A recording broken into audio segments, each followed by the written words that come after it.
close your eyes. You're standing on Market Street.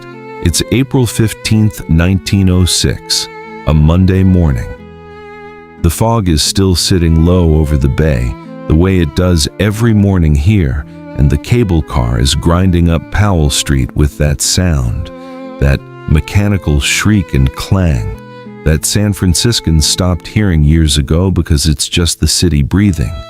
The air smells like salt, roasting coffee, and horse sweat. In 3 days, none of this will exist. But right now, in this moment, San Francisco is the most electric city in America. Not the largest, not the richest on paper.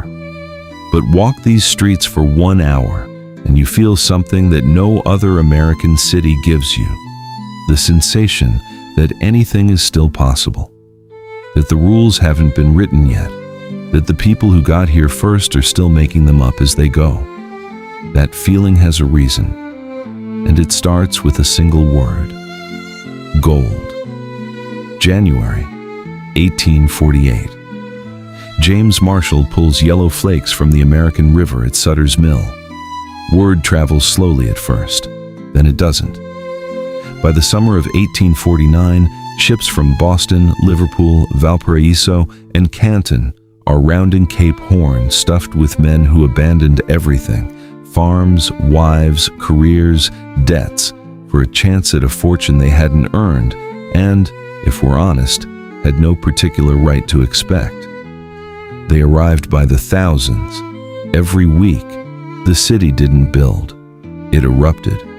What they created in 60 years is what you're standing in right now. But to understand it, you need to walk 3 neighborhoods, 3 worlds inside one city, each one more impossible than the last. Start at the top, Nob Hill. Come up here on a clear morning and stop walking. What you see are not houses, they are declarations. The mansion of Charles Crocker occupies an entire city block.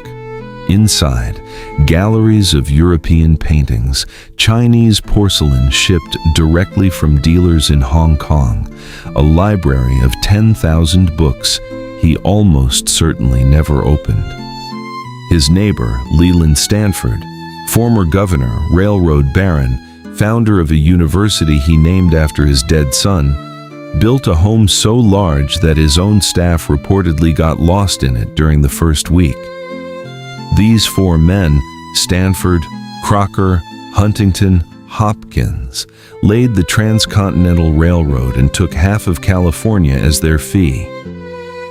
What you're looking at on Nob Hill is what that fee bought. But look closer. Right in the middle of Crocker's block, there is a small dark house that has no business being there.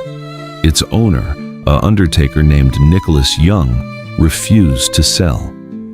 Crocker, a man who bought mountains and politicians with equal ease, responded the only way he knew how.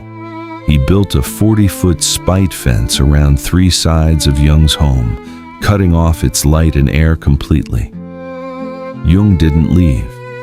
They've been neighbors for 15 years, the palace and the dark house locked together in mutual contempt.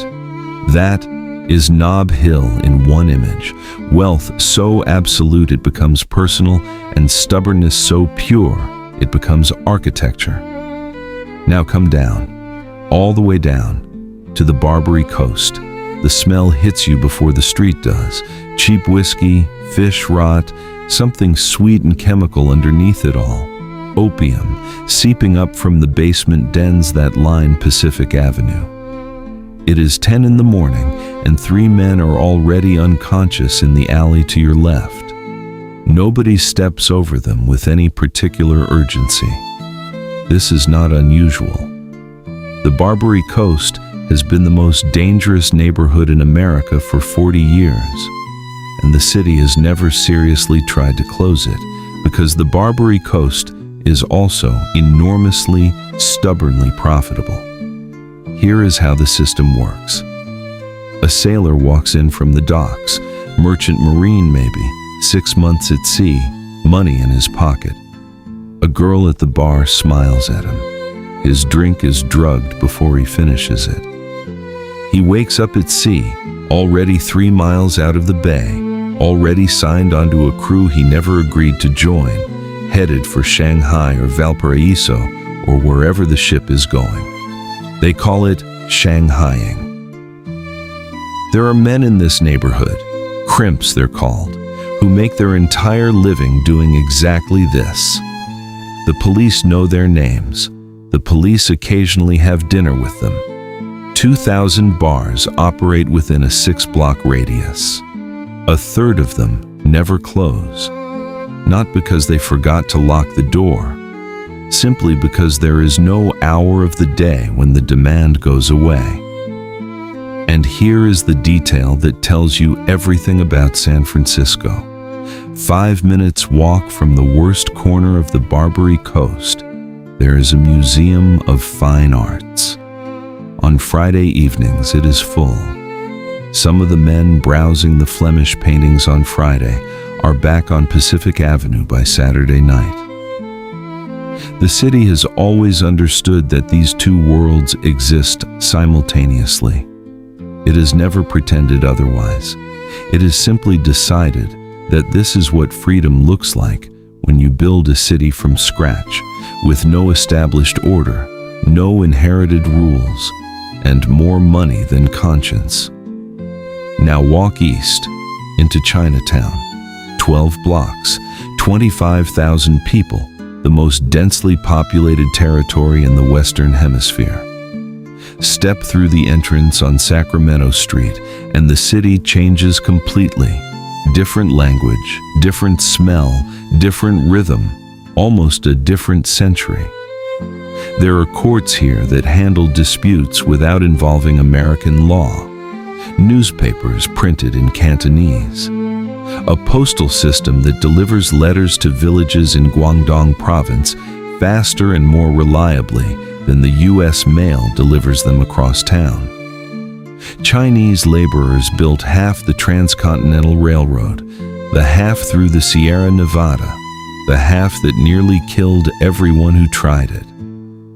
They were paid less than Irish workers, given no safety equipment, and handed racial exclusion laws as their pension. They stayed. And inside 12 blocks, they built a civilization so coherent and self-sufficient that American journalists come here specifically to write about how it's possible. The answer, if you spend time here, is not complicated. When the outside world offers you nothing, you build the inside world with everything you have. Step back. Come up to the top of Telegraph Hill and look down at all of it. The bay is silver in the morning light. 17,000 buildings cover the hills. 5 cable car lines, electric lights on the main avenues. In 4 days, Enrico Caruso is singing at the Grand Opera House on Mission Street, and every ticket has been sold for 3 months. This city sits directly on the San Andreas Fault. Geologists have known this since the 1890s. City engineers have received the warnings in writing. Insurance companies have been quietly rewriting their policies for years. Nobody stopped. Too much money. Too many plans. Too beautiful a city to think seriously about what lies underneath it. 72 hours from now, at 5:12 in the morning, the question will answer itself. Nobody heard it coming. That is the first thing to understand. No warning, no rumble building slowly in the distance. One moment San Francisco is asleep. 400,000 people in their beds, the bay quiet, the fog sitting low over the hills the way it always does before dawn. Then the ground moves. 5:12 a.m., April 18th, 1906. The first shock lasts 47 seconds. 47 seconds doesn't sound like much. Count it out loud right now. 1, 2, 3. By the time you reach 47, the entire water supply of San Francisco is gone. The main pipes running under the city snap in over 300 places in the first 30 seconds. The reservoir pressure drops to zero. Every fire hydrant in the city runs dry. Nobody knows this yet. The city is still shaking. The earthquake does not kill San Francisco. That is the second thing to understand, and the one that makes this story so much darker than a simple natural disaster. What kills San Francisco is a sequence of decisions, each one logical, each one catastrophic. Here is the first. Fire Chief Dennis Sullivan is arguably the most important man in the city on the morning of April 18th. He has spent 3 years warning the city council that San Francisco's water infrastructure cannot survive a major earthquake. He drafted a plan for an auxiliary saltwater system drawn directly from the bay, independent of the underground pipes, immune to earthquake damage. The city council reviewed the plan, decided it was too expensive, tabled it indefinitely.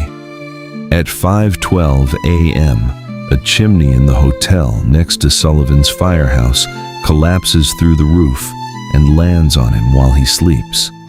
He is pulled from the rubble alive, but mortally wounded. He will die 4 days later without regaining consciousness.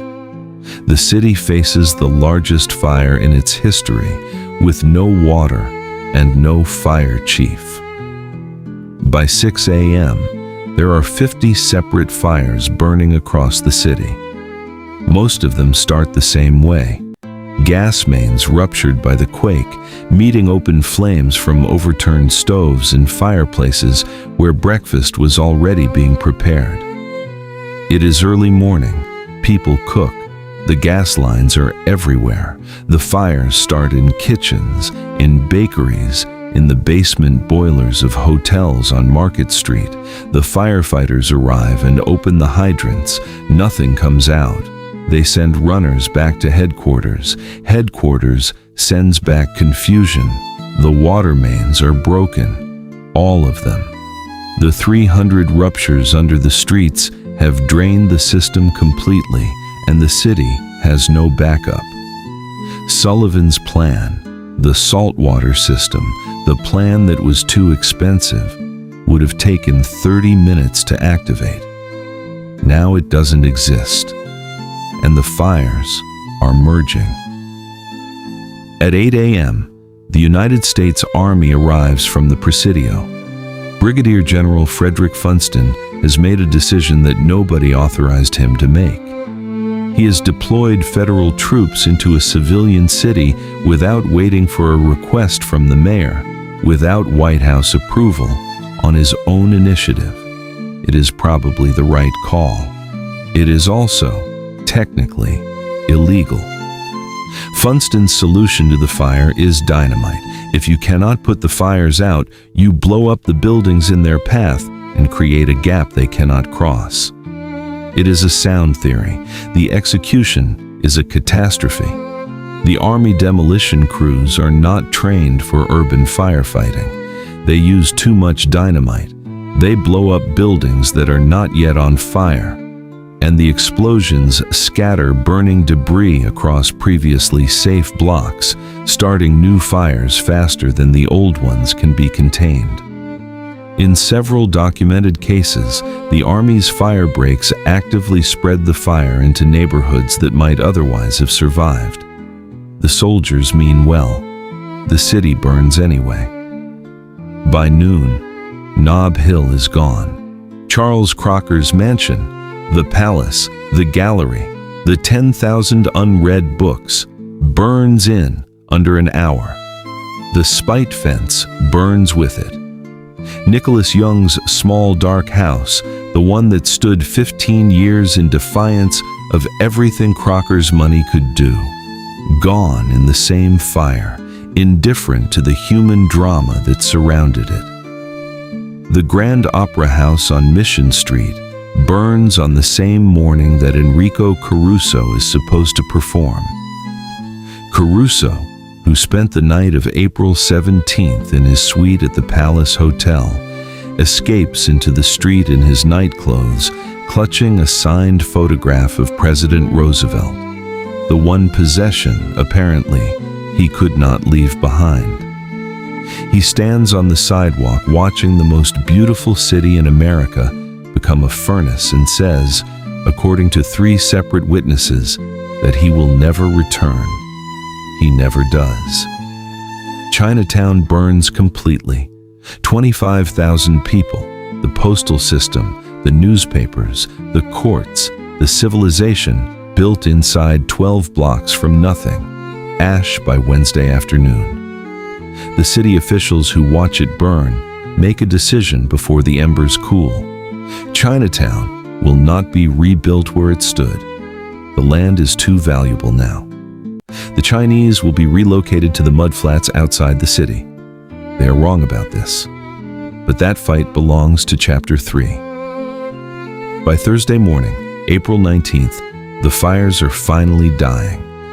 Not because anyone put them out, because there is nothing left to burn. 28,000 buildings destroyed, 3,000 people dead, though the real number is almost certainly higher, because the city counts carefully in the neighborhoods where the wealthy lived and estimates loosely everywhere else. 300,000 people with no home, no water, no food, standing in a city that 3 days ago was the most electric place in America. The fog comes in off the bay the way it always does.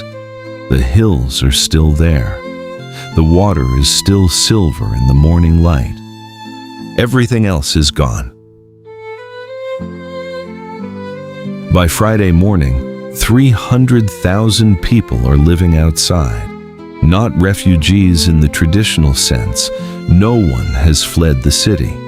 They are simply standing in it, in the open air, on the hills and in the parks, because the city no longer has an inside. They cook on improvised stoves in the middle of streets that 3 days ago had electric lights and cable cars. They sleep in Golden Gate Park, 25,000 tents arranged in rows so orderly they look military.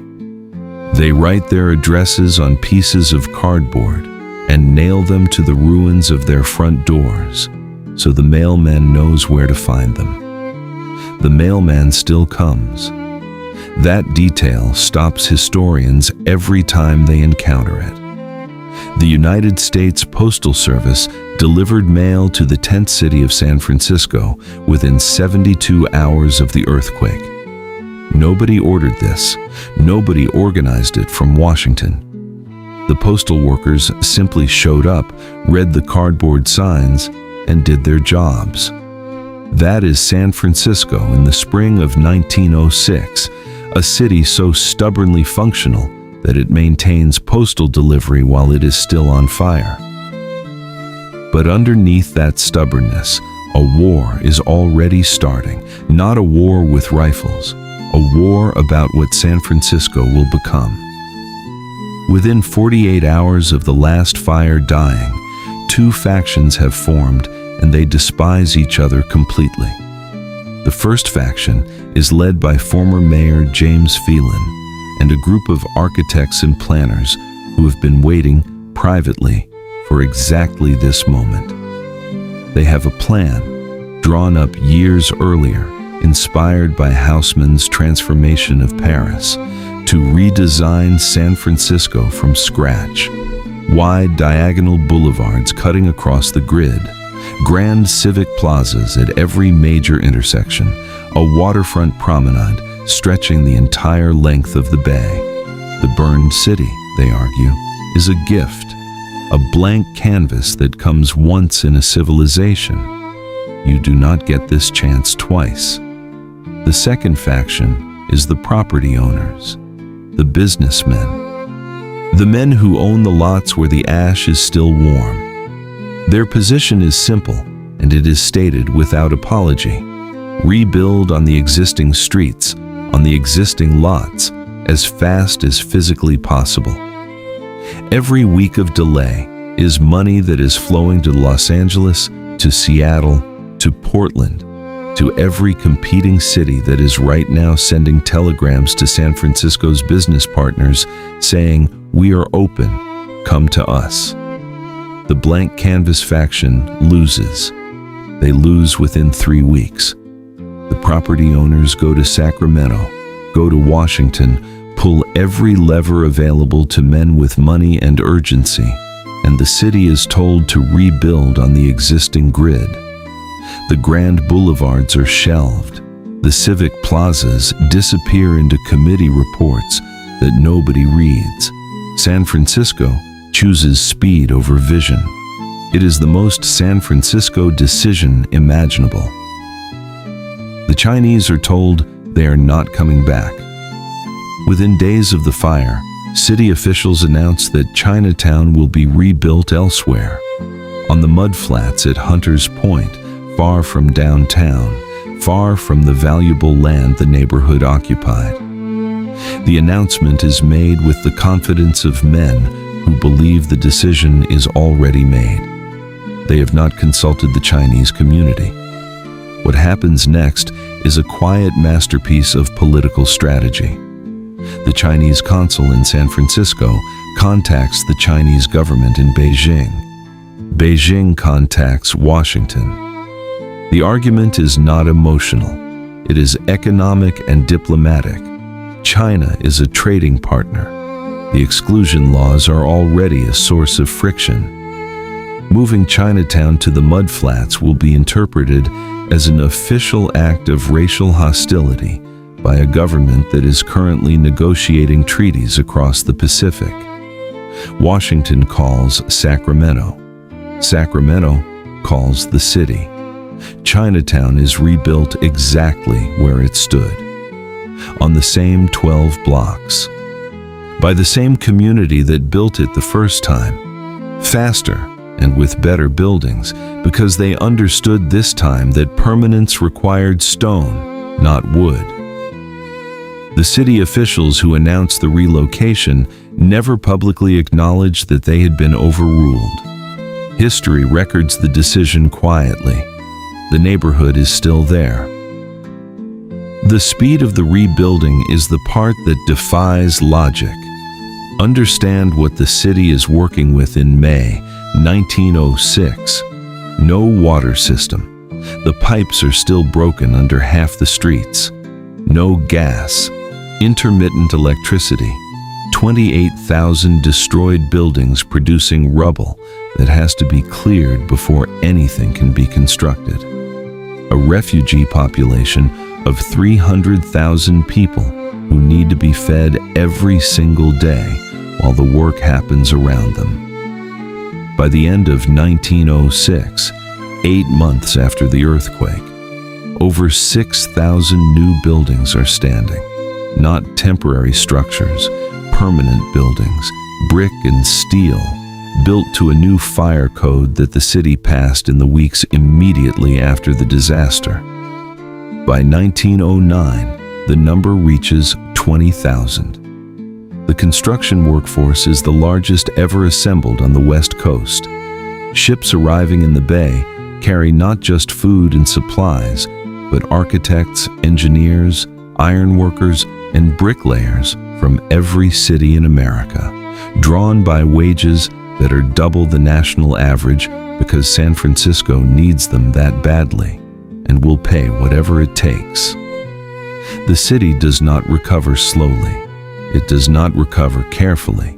It recovers the way it has always done everything: fast, loud, and with a total unwillingness to accept that what it wants might be unreasonable.